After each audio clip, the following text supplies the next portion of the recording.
DD किसान, बदलते भारत की शान।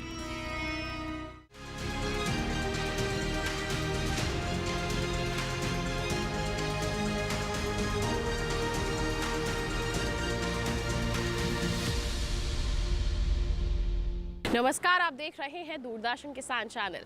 कृषि दर्शन कार्यक्रम में आप सभी का स्वागत है। मैं हूं आपके साथ अदिति शर्मा। हमारे इस कार्यक्रम में कृषि जगत से जुड़ी अहम जानकारियां हम आप तक समय पर पहुंचाने की कोशिश करते हैं ताकि आपके लिए वो लाभकारी साबित हो सके। हमारे प्रयास रहते हैं हमारे तीनों सेगमेंट्स विज्ञान और किसान, कृषि स्टार्टअप और फार्मिंग इंडिया के जरिए बहुत अहम जानकारियाँ आप तक पहुँचा सके। तो आज के हमारे इस कार्यक्रम में क्या कुछ रहेगा खास, जानने के लिए शुरुआत करते हैं आज के अंक की। आइए सबसे पहले नजर डालते हैं क्या कुछ खास है सीधा मंत्रालय से। कृषि जगत में हलचलें होती रहती हैं जिनकी जानकारियां हम आप तक पहुंचाते रहते हैं। तो आज क्या कुछ खास हो रहा है, क्या कुछ अहम हो रहा है, इसके बारे में जानकारी के लिए रुख करते हैं कृषि भवन के डीडी किसान स्टूडियो का। फसल विविधीकरण यानी फसल को अलग अलग तरह से जो फसल लगा रहे हैं उसके बाद थोड़ा बदल कर हेर फेर कर बोना, उसको फसल विविधीकरण कहते हैं। जैसे कि ज़्यादातर हम ज़्यादा जल मांग वाली फसलों के बाद कम जल मांग वाली फसलें, या गैर नत्रजनीय फसलों के बाद नत्रजनीय फसलें, या गहरी जुताई वाली फसलों के बाद कम जुताई वाली फसलें, उथली फसलें, इस तरह से उसमें बोते हैं। तो इसको कृषि विविधीकरण कहते हैं, फसल विविधीकरण कहते हैं। और इसमें जैसे ज़्यादातर देखते हैं कि हमारा पंजाब, हरियाणा या जो उत्तरी भाग हैं, या ज़्यादातर जगह गेहूँ और धान का चक्र अपनाते हैं किसान भाई। तो या इसमें विविधीकरण करने के लिए हम चाहे केवल सेसबेनिया लगा लें अगर इसमें, तो फसल विविधीकरण हो जाता है। इंटरक्रॉपिंग कर लें या दूसरी क्रॉप लगा लें, या फिर धान की जगह मक्का लगा लें और गेहूं की जगह चना लगा लें, या फिर सरसों लगा लें, या किसी एक फसल को बदल दें, तो इसको फसल विविधीकरण हो जाता है। भारत सरकार भी फसल विविधीकरण पर आजकल बहुत ध्यान दे रही है। मक्का की खेती के लिए बहुत अवेयरनेस एक्टिविटीज़ चलाई जा रही हैं। और मक्का का किसान भाइयों यहाँ भी एक फ़ायदा है लगाने का, आप बदल कर मक्का लगा सकते हैं किसी धान की या दूसरी फसल छोड़कर। इससे क्या फ़ायदा है कि आजकल जो क्लस्टर में जहाँ पर जो इथेनॉल के बनाने के प्लांट लगाए गए हैं, तो गन्ने के मिल की तरह वहाँ भी वो इथेनॉल के लिए मक्का खरीदेंगे आपसे। मक्का का अच्छा भाव मिलेगा तो मक्का लगा सकते हैं नई फसल के रूप में।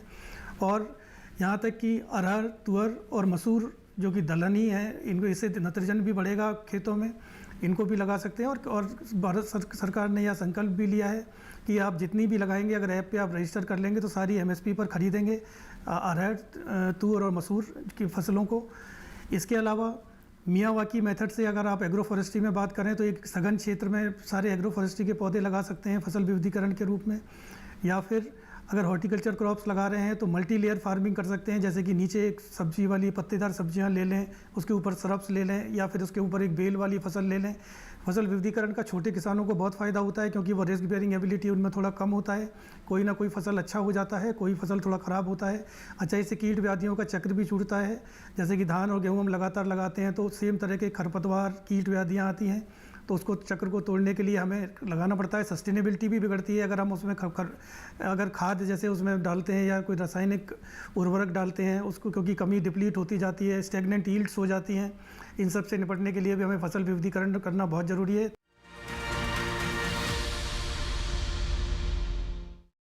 अब नजर डालते हैं सम्मेलन से प्रगति की ओर पर। दिल्ली स्थित विज्ञान भवन में भारत सरकार के पशुपालन और डेयरी विभाग की प्रथम केंद्रीय स्तरीय बैंकर समन्वय समिति की बैठक आयोजित की गई। क्या कुछ खास रहा इस दौरान, आइए आपको दिखाएं। भारत सरकार के पशुपालन और डेयरी विभाग द्वारा प्रथम केंद्रीय स्तरीय बैंकर्स समन्वय समिति की बैठक आयोजित की गई। इस बैठक में भारत सरकार के पशुपालन एवं डेयरी विभाग के सचिव अलका उपाध्याय, अपर सचिव वर्षा जोशी, विभाग के संयुक्त सचिव डॉक्टर ओपी चौधरी एवं देश भर के राष्ट्रीय स्तर के बैंकों के वरिष्ठ अधिकारी उपस्थित थे। पशुपालन और डेयरी विभाग द्वारा इस तरह के बैठक आयोजित करने का उद्देश्य देश भर के बैंकों और सरकार द्वारा प्रदत्त ऋणों को आसानी से पशुपालकों एवं दुग्ध उत्पादन से जुड़े लोगों को दिया जा सके। इस अवसर पर भारत सरकार के पशुपालन और डेयरी विभाग के संयुक्त सचिव ओपी चौधरी ने कहा, बैंक में एक स्पेशल डेस्क ब्रांच में खोली जाए जो एनिमल हस्बेंड्री में जो लोन दिया जाता है एक्टिविटी के लिए, वो उसको एड्रेस करें। तो एक तो किसान वहाँ जाएगा और उस पे हम ये भी जानकारी उपलब्ध करा देंगे कि आपको किसान को या एंटरप्रेन्योर उद्यमी को क्या क्या जानकारी देनी है। अवेयरनेस का हमने ज़िले के लेवल पे और तहसील और ब्लॉक के लेवल पे ये छोटे छोटे वर्कशॉप करके और लोगों को स्कीम के बारे में बताना। स्टेट गवर्नमेंट को हम पैसा देते हैं इस बात का कि भारत सरकार और स्टेट गवर्नमेंट दोनों मिल करके ब्लॉक के लेवल पे इसमें आप किसानों को भी बुलाओ, एंटरप्रेन्योर को भी बुलाओ और आप बैंक वालों को भी बुलाओ, सब मिल करके स्कीम पे चर्चा करें और किसकी क्या समस्या है उसको समझें और सॉल्व करें। इस अवसर पर पंजाब नेशनल बैंक के कृषि प्रभाग के महाप्रबंधक कुलदीप सिंह राणा ने कहा, पंजाब नेशनल बैंक की 10,000 शाखाएं हैं। 10,000 में से अगर आप देखो तो 6500 शाखाएं जो है वो रूरल और सेमी अर्बन है, जिसमें कि ग्रामीण क्षेत्र और वो आती हैं।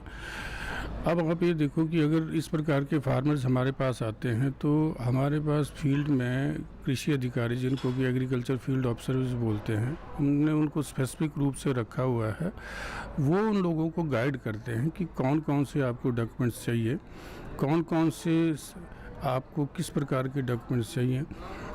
हम कोशिश करते हैं कि एक चेक लिस्ट बना दी जाए। हमने बनाई भी है एक छोटी सी चेक लिस्ट। उस चेक लिस्ट के मुताबिक हम उन लोगों को देते हैं कि ये डॉक्यूमेंट्स आप लेके आइए और इस दिन को आइए, आपका जो ऋण है वो वापस हो जाएगा या ऋण जो है कर दिया जाएगा। अगर आपको लगता है कि किसी वजह से वो ऋण के लिए जो है उस आदमी को नहीं मिलना चाहिए तो उसको तुरंत वापस कर दिया जाए।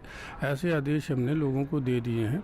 ऐसा ना करें कि उस ऋणी को या उस आदमी को इस प्रकार से करते रहें कि वो आज कुछ डॉक्यूमेंट्स लाए, कल कुछ डॉक्यूमेंट्स लाएं। हमारी प्राथमिकता हर वक्त स्मॉल और मार्जिनल फार्मर्स के रहेगी। पहले भी हमने बहुत से ऋण इस प्रकार से किए हैं और आज पंजाब नेशनल बैंक सभी को काफ़ी मदद कर रहा है और करता रहेगा। तो जितने कृषि अधिकारी हमारे पास हैं और जितनी शाखाएं हमारे पास हैं, वो जगह जगह कैंप भी लगाते हैं। गांव में जाके किसान गोष्ठी करेंगे। किसान गोष्ठी में ये बताएंगे कि क्या क्या बैंक की और भी स्कीम है। ज़रूरी नहीं है कृषि ऋण में कि कृषि के कार्ड ही बनाना है। और भी जैसे आज की ये बैठक थी जिसमें कि बहुत सी और छोटी छोटी स्कीम्स हैं जिसके बारे में किसानों को जानकारी नहीं है। जब तक किसानों को जानकारी नहीं मिलेगी इस चीज़ के बारे में, किसान लाभ नहीं उठा पाएंगे। और हम ये चाहते हैं कि जो छोटा किसान है वो इस चीज़ का लाभ उठाए।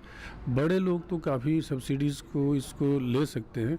अगर किसानों को सब्सिडी मिले, किसानों को इसकी वो मिले, जो कि सरकार की प्राथमिकता भी है, इस पे हम काम कर रहे हैं। हमारी 2-3 योजनाएं बहुत पहले से चल रही हैं बैंकर्स के माध्यम से। एक है animal husbandry infrastructure development fund, दूसरी है national livestock mission programme, जिसमें हम 50% सब्सिडी देते हैं और 50% बैंक फाइनेंस होता है।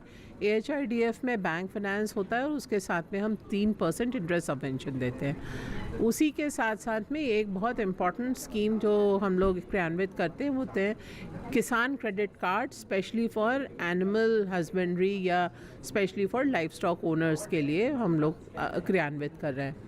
तो ये जो सेंट्रल लेवल बैंकर्स कमेटी की हम लोगों ने पहली बैठक की है ये इस मंत्रालय में, इसका मुख्य उद्देश्य ये है कि हम बैंकर्स की जो समस्याएं हैं और हमारी जो समस्याएं हैं उनके साथ, उनकी जो समस्याएं हैं बोरोवर्स के साथ में, हम उसका निदान कर सकें और जिससे कि हमारे जो पशुपालक हैं उनको बहुत जल्दी और बिना किसी ज़्यादा परेशानी के जो भी उनकी बोरोइंग है या जो लोन लेना चाहते हैं वो लोन ले सकें। इसी विषय में आज यहाँ पर चर्चा हुई थी। आज इस बैठक में निकल के 2 बातें आई हैं। पशुपालकों की बात मैं बाद में करती हूँ। ये भी बात आई कि जो हमारे गांव-गांव में, कस्बों में बैंक्स हैं, उन लोगों तक भी स्कीम को दोबारा पहुंचाना एक हमारा दायित्व है। उसके लिए हम लोगों ने ये डिसाइड किया है कि जो बैंक्स आज यहाँ पर थे वो हमको कोई तिथि निर्धारित करेंगे रीजन वाइज, और उसमें हम लोगों को ऑनलाइन जोड़कर, बैंकर्स को ऑनलाइन जोड़कर हम उनकी भी ट्रेनिंग कराएंगे। तो एक पहली बात ये रही। दूसरा हम लोगों ने ये भी करा कि राज्य स्तर पर भी हम लोग जो हमारे पशुपालक हैं उनको इस योजना की जानकारी दी जाए। वैसे भी आज भी हमारा जो इस विभाग का पशु मेला होते हैं या कैंप लगाए जाते हैं जिसमें कि वैक्सीनेशन होती है, उसमें हम इन सारी बातों को प्रदाय करते हैं, उन सारी स्कीम्स के बारे में जानकारी प्रदाय करते हैं। लेकिन आज जब ये बात आई तो हम लोग एक और कार्यवाही कर रहे हैं, जो हमारे KVKs हैं, कृषि विज्ञान केंद्र हैं, जो कि सीधा किसानों से जुड़ते हैं, उनके माध्यम से भी हम अपनी योजनाओं के क्रियान्वयन के लिए जानकारी देने का एक हमने कार्यक्रम बनाया है और शीघ्र ही हम उसको भी यूज़ करेंगे। सोशल मीडिया पर पैम्फलेट्स के माध्यम से ये सारी हम करते ही रहते हैं, लेकिन और हमने ये जो 2-3 और नए उपाय सोचे, उससे मुझे लगता है किसानों को और जानकारी मिलेगी। आइए अब कार्यक्रम में नजर डालें हमारे सेगमेंट विज्ञान और किसान पर।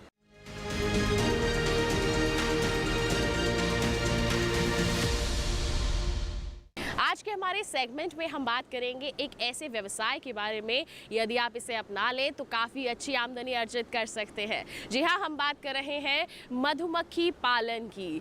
बस इसमें आपको ये ज़रूरत होती है कि आप सही तरीके से प्रशिक्षण हासिल कर लें। जब आप शुरुआत कर रहे हैं तो आप किस तरह से करें इसकी जानकारी हासिल कर लें, सावधानियाँ बरतते हुए इसको आप अपनाएं, तो निश्चित तौर पर यह आपके लिए फ़ायदेमंद साबित हो सकता है। तो आइए मधुमक्खी पालन के बारे में विस्तार से आपको बताते हैं हमारे इस सेगमेंट में।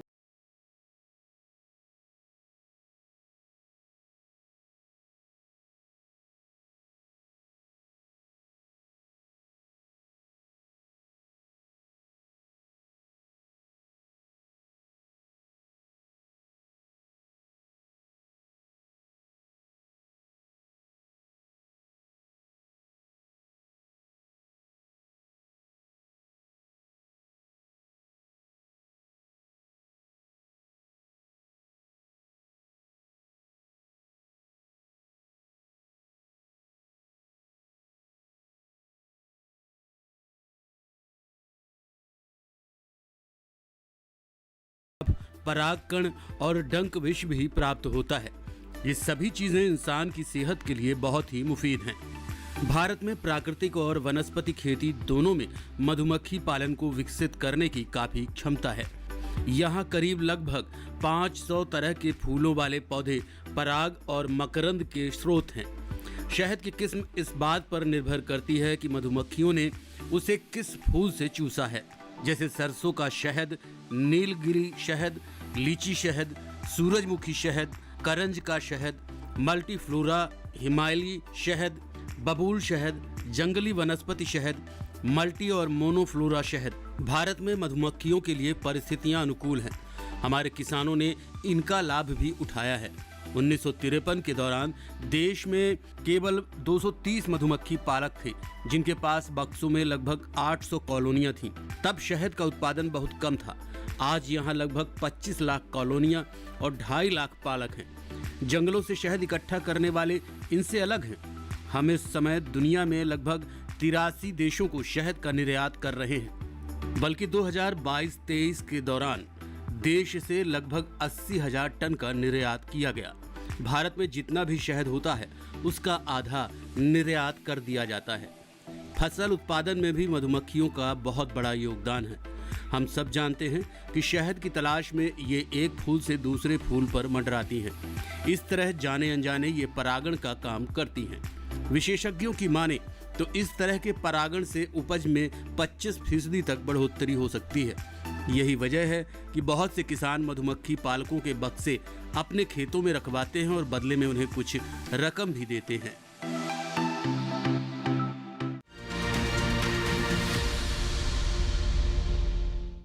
तो ये था सेगमेंट विज्ञान और किसान। इसी के साथ कार्यक्रम में वक्त एक छोटे से ब्रेक का। आप कहीं मत जाइए, देखते रहिए कार्यक्रम कृषि दर्शन, बने रहिए दूरदर्शन किसान पर। नमस्कार किसान भाइयों और बहनों, आप देख रहे हैं डीडी किसान। मैं हूं आपका होस्ट एआई कृष और आपका स्वागत है हमारे शो किसान जीके में।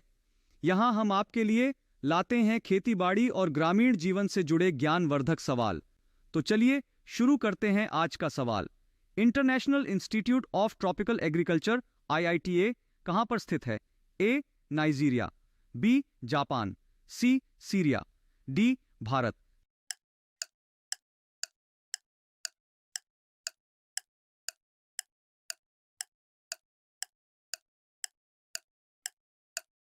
सही जवाब है option A, Nigeria. International institute of tropical agriculture IITA Nigeria के इबादान शहर में स्थित है। यह एक प्रमुख शोध संस्थान है जो उष्णकटिबंधीय कृषि से जुड़े अनुसंधान और विकास कार्यों में सक्रिय है। IITA का मुख्य उद्देश्य खाद्य सुरक्षा बढ़ाना, कृषि उत्पादकता में सुधार करना और उष्णकटिबंधीय क्षेत्रों में गरीबी को कम करना है। आज किसान जी के में बस इतना ही। मिलते हैं अगले एपिसोड में। तब तक के लिए खुशहाल खेती और स्वस्थ जीवन की कामना के साथ नमस्कार। नमस्कार किसान भाइयों और बहनों, मैं हूं आपकी AI एंकर भूमि।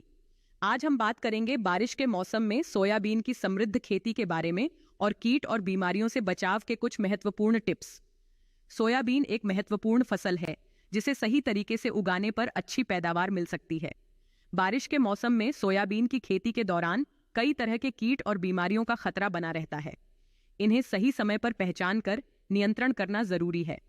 सबसे पहले जड़ गलन और पत्ती धब्बा जैसी बीमारियों से बचाव के लिए बीज को उचित फफूंदनाशक से उपचारित करें। यह बीजों को रोगों से बचाएगा और स्वस्थ पौधे उगाने में मदद करेगा। इसके अलावा सोयाबीन के पौधों पर लगने वाले कीट जैसे सफेद मक्खी, माहू और तेला से बचाव के लिए नियम आधारित कीटनाशकों का छिड़काव करें। इन कीटनाशकों का उपयोग प्राकृतिक होने के कारण पर्यावरण के लिए भी सुरक्षित है। बारिश के मौसम में खेतों में जल निकासी का सही प्रबंधन भी बहुत महत्वपूर्ण है। पानी की निकासी सही से न होने पर जड़ों में सड़न और पौधों में बीमारियों का खतरा बढ़ जाता है। इसलिए खेतों में पानी की निकासी के लिए नालियों का सही प्रबंधन करें।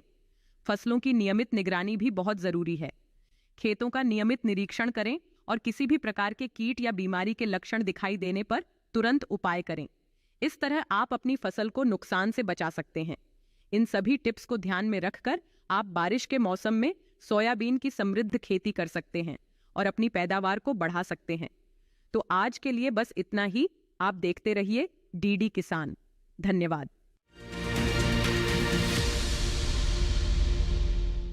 ब्रेक के बाद दूरदर्शन किसान के कार्यक्रम कृषि दर्शन में आप सभी का फिर से स्वागत है। आइए अब कार्यक्रम में देखते हैं सेगमेंट कृषि स्टार्टअप।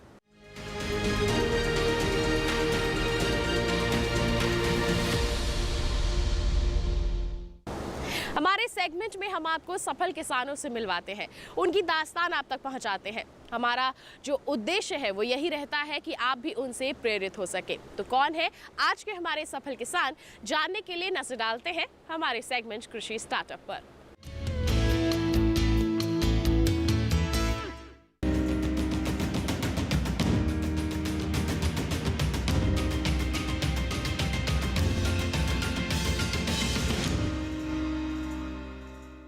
एक ऐसी ही महिला कृषि उद्यमी हैं रीता देवी। झारखंड के रामगढ़ जिले के गोला प्रखंड का एक छोटा सा गांव है डुंडीगाछी, जहां की रहने वाली है रीता, जो आत्मविश्वास से भी लबरेज हैं, जिन्होंने अपने जीवन में कभी हारना नहीं सीखा। इंटर तक की पढ़ाई पूरी करने के बाद 16 वर्ष की कम उम्र में ही इनकी शादी शक्ति राम महतो से हो गई थी। कच्ची उम्र में पारिवारिक दायित्वों का बोझ इनके लिए किसी चुनौती से जरा भी कम न था। समस्याएं बहुत थी, लेकिन उससे निकलने का हुनर रीता को मालूम था। गांव की महिला समिति और ग्राम संगठन के रोजगार समिति से जुड़ने के साथ शुरू हुई इनकी फर्श से अर्श तक पहुंचने की विकास यात्रा। रीता ने राज्य सहित बाहर के राज्यों में प्रशिक्षण प्राप्त कर गांव की अन्य महिलाओं को भी खेती के नए तौर तरीकों से अवगत कराया। इन्होंने खेती के साथ साथ पशुपालन को भी बढ़ावा दिया। गाय बैल के अलावे इनके पास आज 6 बकरियां हैं। एक सफल किसान के साथ साथ रीता देवी सामाजिक और आर्थिक परिवर्तन की संवाहिका भी बन गई हैं। कहते हैं कि उड़ान पंखों से नहीं हौसलों से होती है, और इसकी जीती जागती मिसाल है युवा महिला कृषि उद्यमी रीता देवी। रीता आज कोई आम किसान नहीं है, बल्कि नई सोच और समझ रखने वाली एक प्रगतिशील महिला कृषि उद्यमी है।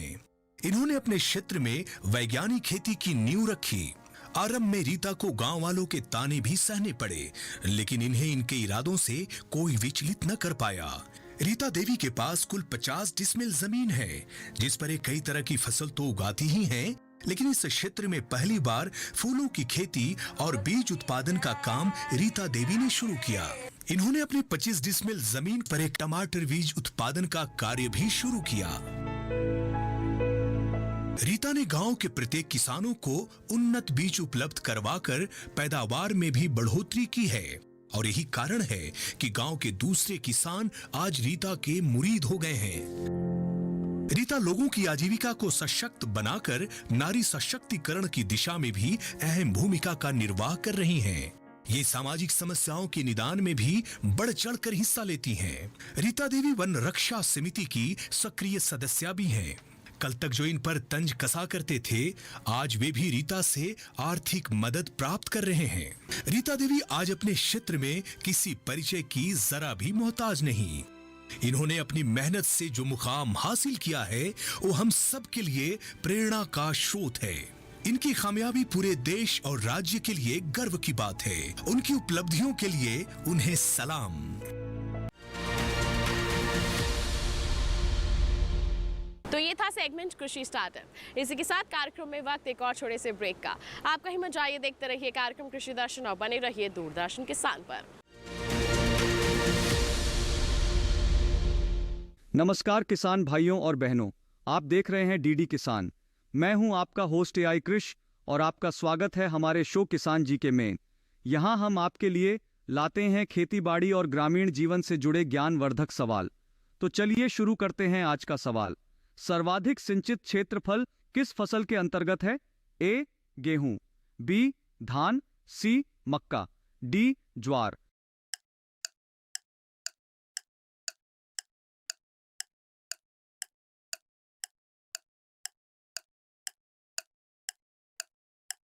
सही जवाब है ऑप्शन बी धान।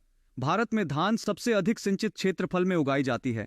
इसकी उच्च पानी की आवश्यकता के कारण इसे उगाने के लिए बड़े पैमाने पर सिंचाई की जाती है। प्रमुख धान उगाने वाले क्षेत्रों जैसे पश्चिम बंगाल, उत्तर प्रदेश, पंजाब और तमिलनाडु में सिंचाई पर बहुत निर्भरता होती है। धान की खेती में सिंचाई की व्यापकता इसके महत्व को दर्शाती है, साथ ही जल प्रबंधन की भूमिका को भी उजागर करती है।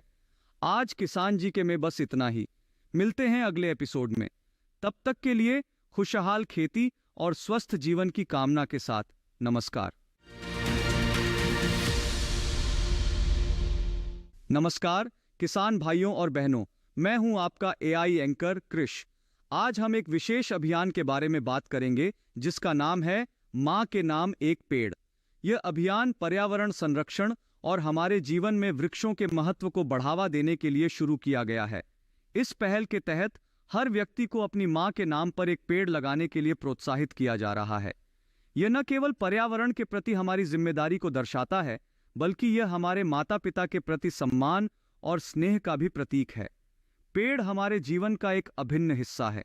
वे हमें शुद्ध हवा, छाया और अनेक प्रकार के फल फूल प्रदान करते हैं। इसके अलावा पेड़ जलवायु परिवर्तन से लड़ने में भी महत्वपूर्ण भूमिका निभाते हैं।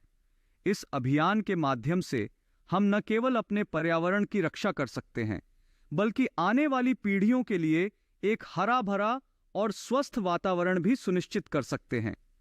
इस अभियान में भाग लेने के लिए आप किसी भी नजदीकी वन विभाग कार्यालय या स्थानीय एनजीओ से संपर्क कर सकते हैं।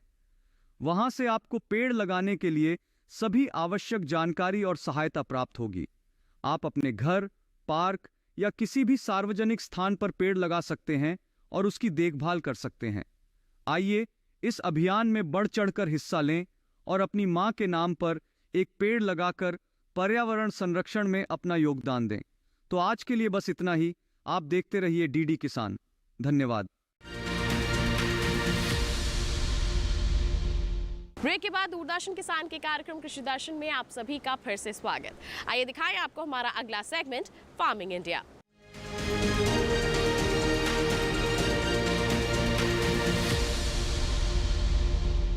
कृषि के क्षेत्र में क्या कुछ खास हो रहा है, क्या कुछ अलग हो रहा है, आइए जानते हैं हमारे एआई एंकर कृष से। नमस्कार, आप देख रहे हैं डीडी किसान।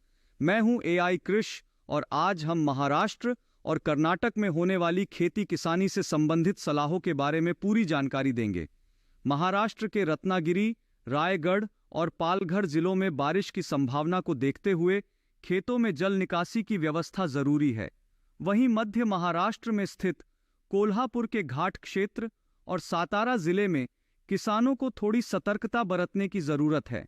विदर्भ के चंद्रपुर जिले में भी किसानों को सलाह है कि तेज बारिश की संभावना को देखते हुए धान की रोपाई फिलहाल के लिए टाल दें।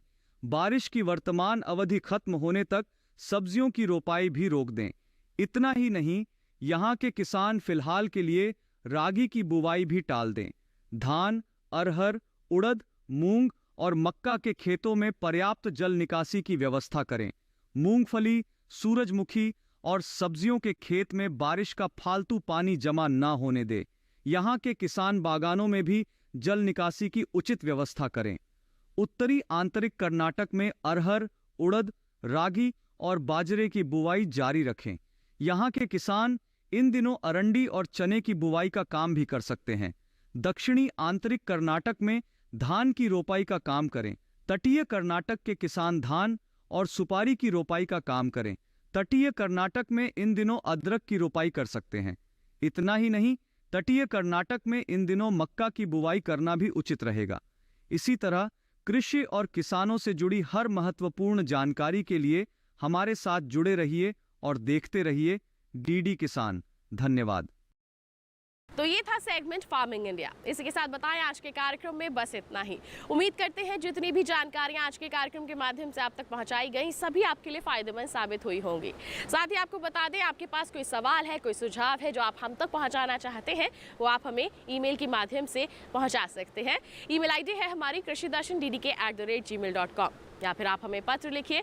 पता है हमारा कृषि दर्शन, कमरा नंबर 58, CPC दूरदर्शन, खेलगांव, नई दिल्ली 110049। तो इसी के साथ आपको बता दें कि ये तो माध्यम हो गए हम तक अपने सवाल और सुझाव पहुंचाने के। यदि आप हमारा ये कार्यक्रम दोबारा देखना चाहते हैं तो टीवी स्क्रीन पर दिखाए जा रहे इस QR कोड को आप स्कैन कर लीजिए, सीधा पहुंच जाएंगे हमारे YouTube चैनल पर। तो इसी वादे के साथ कि अगले अंक में हम और भी ज़्यादा महत्वपूर्ण जानकारियाँ लेकर होंगे हाजिर। तब तक के लिए दीजिए इजाज़त, लेकिन आप बने रहिए दूरदर्शन किसान पर। नमस्कार।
डीडी किसान, बदलते भारत की शान।